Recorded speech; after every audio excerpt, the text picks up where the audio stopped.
Hi guys, and welcome to UX Clicks, a channel created by UX designers for UX designers, and our job is to improve your UX skills.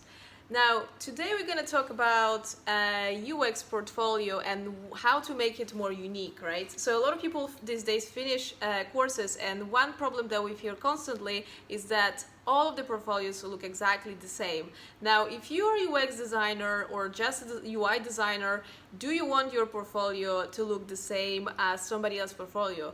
Probably not. If you're looking for your first UX job, you want your portfolio to stand out, be original and unique. Now, today we're going to cover some of the ideas how to improve that. So one part of the process is to find inspiration, and Simon's going to talk about how to find inspiration. And the second bit is obviously doing that the actual job to improve your portfolio. Now, let's start with the process of the inspiration. Where can we find, because it's really difficult, where can we find the inspiration? Yeah, I think something I always do whenever I'm creating a new portfolio is Google, unsurprisingly. But if you just type in there best portfolios of, and then enter in the kind of templating platform that you're using.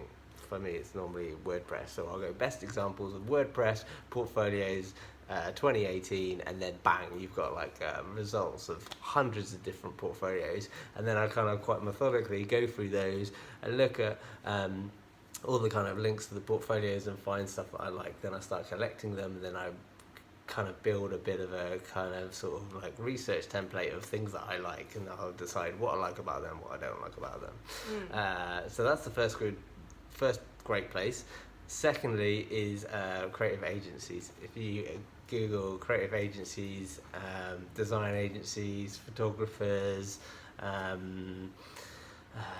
any other creative people out there. Yeah, they will all have online portfolios, and that's a great place to go to have a look at the way that they're laying out projects. How do they lay out headers, body copy, call to actions? What are the kind of styles, cues that you like that are kind of consistent, easy to read, navigate, and you can use as great inspiration to start improving your own portfolio. Yeah, so one thing worth mentioning about creative agencies is that they always on top of the latest trends, right? So they're even ahead of the trends. So what you're gonna have from looking at their websites is making sure that your portfolio looks like next year is gonna look also good, not just this year. Okay, so they're a great place to find inspiration for the latest trends, whether it was parallax, whether it's full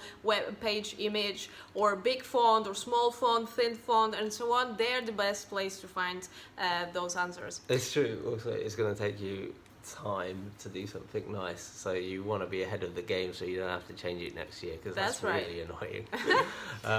Cool. Yeah. So once you've done the research, then you can go to any of the templating platform that you use. Like Simon said, we use WordPress, and apparently half the internet runs off WordPress these days. But find the template on the WordPress that is similar to those websites that you liked, whether it was creative agency or search on Google that you discovered. Find the templates that are similar to that you feel reflect those cool bits that you sort of discovered when doing your research, and basically use that template to create your dream portfolio.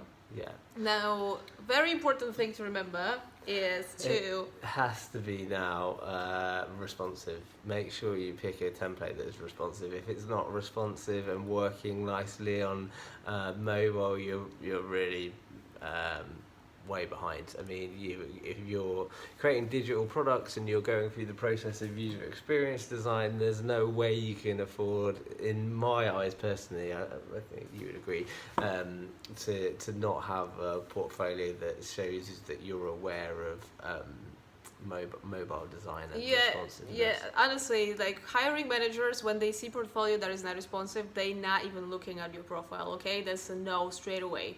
So just make sure you find something that looks really good on mobile devices and is touch optimized. Yeah. Cool. And the last bit, just remember to be yourself, right? If you feel like you really like particular colors or particular fonts they would like to use in your portfolio, go for it, and just make sure they're accessible and they work in different screen sizes. But don't be afraid to be yourself, and I'm sure you will be able to create a great portfolio that stands out and get you any job you like. Yeah, have fun with it. Enjoy it. Enjoy it. It should be a enjoyable process, and it's one that you will continue to do for your entire career. So learn to love it.